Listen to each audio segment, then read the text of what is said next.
battery box welding today. Another delay was spotted that this ended up the wrong height.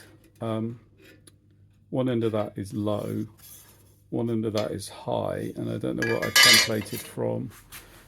I also haven't quite got the knack of how far in to draw the line before doing the bend, so that's something else to master. But I had lots of screw holes. This is all welding that will just be underneath the car.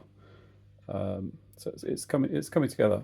Out of time today, but I've got all my little screw holes, so it will sit in nicely.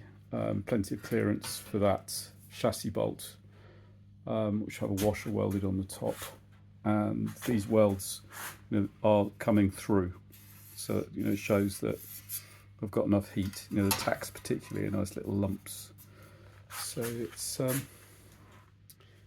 nearly there, nearly there.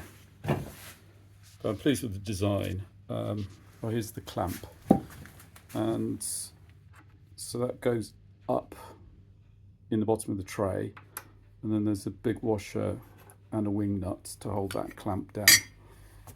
And you can pick the whole car up from the battery when that's in, even without a little hook at the back.